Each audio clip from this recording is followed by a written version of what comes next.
വ്ളോഗ്സിൻ്റെ പുതിയ വീഡിയോയിലേക്ക് എല്ലാവർക്കും വീണ്ടും സ്വാഗതം. അപ്പം നമുക്കിന്ന് ഒരു ബീട്രൂട്ട് തോരൻ വെക്കാം. അതെങ്ങനെയാണ് വെക്കുന്നതെന്ന് കാണിച്ചു തരാം കേട്ടോ. ആദ്യം നമ്മളതിന് വേണ്ടിയിട്ട് അടുപ്പ് കത്തിക്കണം. അടുപ്പ് കത്തിച്ചാലേ നമുക്ക് വെക്കാൻ പറ്റുള്ളൂ. എന്നിട്ട് ഒരു ചട്ടി എടുത്ത് അതിൻ്റെ അകത്തോട്ട് വെക്കണം. ഞാൻ ഇവിടെ വെച്ച നോൺ സ്റ്റിക്ക് കടായിയാണ്. അത് നോൺ സ്റ്റിക്ക് കടായി ചൂടായി വരുമ്പോൾ നമ്മളെല്ലാവരും ചെയ്യുന്ന പോലെ വെളിച്ചെണ്ണ ഒഴിക്കണം. അപ്പം നമ്മൾ കടായി ചൂടാകുമ്പോൾ എന്ത് ചെയ്യണമെന്ന് വെച്ച് കഴിഞ്ഞാൽ എണ്ണ ഒഴിക്കണം കേട്ടോ. ഈ എണ്ണയൊക്കെ നമ്മൾ അടുപ്പിച്ച് വെക്കണം.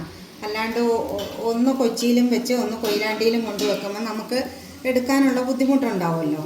അപ്പം നമ്മൾ ചൂടായി വന്ന കടായിലേക്ക് സ്വല്പം വെളിച്ചെണ്ണ ഒഴിച്ചാൽ, സ്വല്പം ഒഴിച്ചാൽ എന്താണെന്ന് വെച്ച് കഴിഞ്ഞാൽ വെളിച്ചെണ്ണ ഒഴിക്കാൻ ഇച്ചിരി പേടിയുണ്ട്. കാരണം തീ പിടിച്ച വിലയാണ് വെളിച്ചെണ്ണയ്ക്ക്.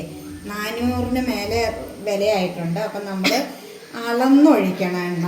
അങ്ങനെയാണ് ഇപ്പോൾ അടുക്കളയിൽ വീട്ടമ്മമാർ പാചകം ചെയ്യേണ്ടത്.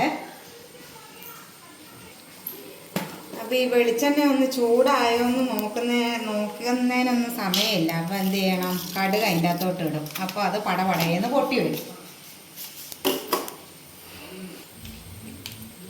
അപ്പോൾ ഈ കടുക് ചടപടയെ പൊട്ടുന്നുണ്ടല്ലോ. അപ്പോൾ അത് പൊട്ടി വരുമ്പോൾ നമ്മൾ എന്ത് ചെയ്യും, നിങ്ങൾക്ക് വേണമെങ്കിൽ ഒരു 2 വറ്റൽമുളക് കൈ കൊണ്ട് മുറിച്ച് അതിൻ്റെ അകത്തേക്ക് അങ്ങ് ഇടുക. പിന്നെ എന്ത് ചെയ്യുക, ഇച്ചിരി വെളുത്തുള്ളി ചതച്ചിട്ട് വിടണം. അതൊക്കെ നിങ്ങൾക്ക് ആവശ്യമുണ്ട് ചെയ്താൽ മതി. ഇപ്പോൾ എനിക്കിത് ആവശ്യമുണ്ട്, അതുകൊണ്ടാണ് ഞാൻ ചെയ്യുന്നത് കേട്ടോ.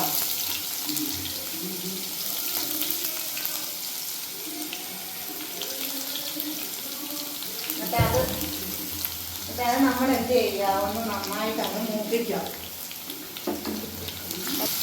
മൂക്കണം. നമ്മൾ എന്തെങ്കിലും വെട്ടി കണ്ടിച്ചിട്ട് കറി വെച്ച് കൂട്ടിയിട്ട് കാര്യമില്ലല്ലോ. പിന്നെ ബീട്രൂട്ട് തോരൻ എല്ലാവരും ഉണ്ടാക്കുന്ന സംഭവമാണ്. ഞാൻ പിന്നെ എൻ്റെ രീതിയിലൊന്നും ഉണ്ടാക്കി കാണിച്ചു തരാമെന്ന് വിചാരിച്ചു. അപ്പം നമ്മൾ ഇനി അതിൻ്റെ അകത്തോട്ട് എന്ത് ചെയ്യണമെന്ന് വെച്ച് കഴിഞ്ഞാൽ, ഉള്ളി മൂത്തല്ലോ, നിങ്ങൾ കണ്ടു കാണുമെന്ന് വിചാരിക്കും. ഇനി നമ്മൾ ഈ മുറിച്ച് വെച്ച ഐറ്റംസ് കംപ്ലീറ്റ് അതിൻ്റെ അകത്തേക്ക് തട്ടുന്നു. അതായത് ബീട്രൂട്ട് കുഞ്ഞു അരിഞ്ഞത്, പിന്നെ അതിൻ്റെ കൂടെ വന്നിട്ടുള്ളത് പച്ചമുളക്, സവോളയൊക്കെ കുറച്ചിട്ടാൽ മതി. കാരണം എന്നാന്ന് വെച്ചാൽ ബീട്രൂട്ടിന് ഓൾറെഡി മധുരം ഉണ്ടല്ലോ, അതുകൊണ്ടാണ് കേട്ടോ. അപ്പം ബീട്രൂട്ട് മുറിച്ച ബോർഡിൻ്റെ കളറും വയ്ക്കുക നിങ്ങൾ, നല്ല രസമില്ലേ. അപ്പം നമ്മൾ ഇങ്ങനത്തെ സാധനങ്ങളൊക്കെ നമ്മൾ ഇടയ്ക്കൊക്കെ കഴിക്കണം. അല്ലാണ്ട് ഇറച്ചി മീൻ മാത്രം തിന്ന് ശീലിക്കരുത്. എന്നിട്ട് വിരോധം ഇല്ലെങ്കിൽ എന്ത് ചെയ്യണം, ഇത് നന്നായിട്ടൊന്ന് ഇളക്കി കൊടുക്കണം. ബീട്രൂട്ടിൻ്റെ കളറ് കാണാൻ നല്ല ഭംഗിയില്ലേ. ഇത് ചോറിലിട്ട് കുഴച്ചങ്ങ് തിന്നുമ്പോൾ അതിലേറെ ടേസ്റ്റും ഉണ്ടാവേ.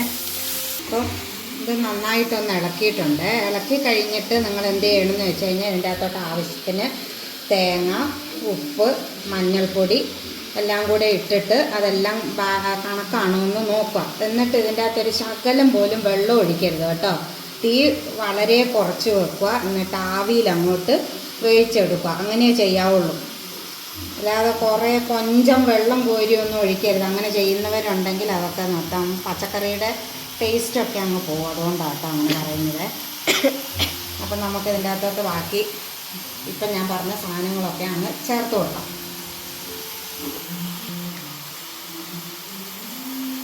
ആദ്യം ഉപ്പിട്ടു.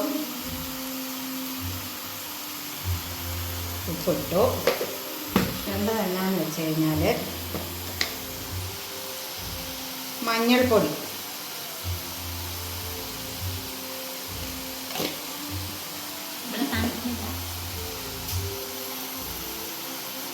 പിന്നെ നമുക്ക് ഇടേണ്ടത് ഒന്ന് ഇളക്കാം നമുക്ക്.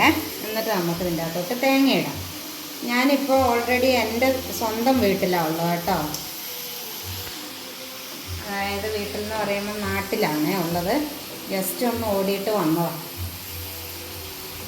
അപ്പോൾ അവിടെ നിന്ന് എന്തെങ്കിലും ഒന്ന് ചെയ്ത് കാണിക്കാമെന്ന് വിചാരിച്ചിട്ട് ചെയ്തതാണ് കേട്ടോ. അപ്പോൾ പിന്നെ നമുക്ക് കുറച്ച് തേങ്ങയും കൂടെ ആഡ് ചെയ്യണം. തേങ്ങ ഒരുപാട് ഇടണം. തേങ്ങയുടെ മധുരവും ബീട്രൂട്ടിൻ്റെ മധുരം എല്ലാം കൂടെ ആകുമ്പോൾ എന്താ പറയുന്നത്.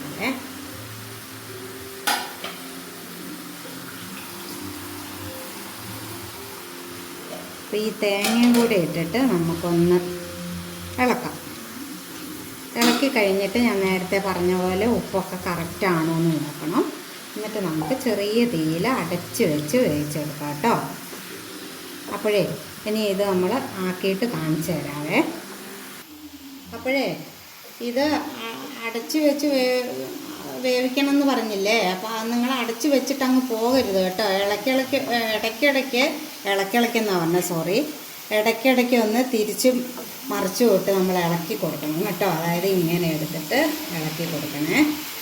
അല്ലാണ്ട് നമ്മൾ ചിലപ്പോൾ അടിക്കൊക്കെ പിടിച്ചു പോകുമല്ലോ, അത് ഒഴിവാക്കാൻ വേണ്ടിയിട്ടാണ് ഇടയ്ക്ക് ഒന്ന് ഇളക്കി കൊടുക്കാൻ വേണ്ടിയിട്ട് പറഞ്ഞത് കേട്ടോ. അപ്പോൾ ഇനി തോരനായിട്ട് കാണിച്ചു തരാവേ.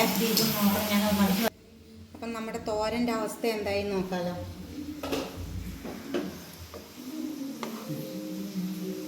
വേണ്ട, നല്ല ആവി പറക്കുന്ന ബീട്രൂട്ട് തോരൻ. സിമ്പിൾ പരിപാടിയാണ് കേട്ടോ. ചുരുങ്ങിയ സമയം കൊണ്ട് ഒരു തോരൻ ഉണ്ടാക്കി. അത്രയേ ഉള്ളൂ നമ്മുടെ വീട്ടമ്മമാരുടെ കാര്യം. അപ്പം നമ്മൾ ബീട്രൂട്ട് തോരനൊക്കെ കൂട്ടിയിട്ട് ഇന്ന് ചോറ് കഴിക്കുന്ന കേട്ടോ. വേറെ കറി ചിക്കനുണ്ട്. പിന്നെ എനിക്കിവിടെ വന്നു കഴിഞ്ഞാൽ ഉണക്കമീൻ കിട്ടണം, അത് നിർബന്ധം. അപ്പോൾ അതൊക്കെ കൂട്ടിയിട്ട് നമ്മൾ ഉച്ചയ്ക്ക് ഫുഡ് കഴിക്കട്ടെ കേട്ടോ. നിങ്ങളും അതുപോലെയൊക്കെ കഴിക്കേ.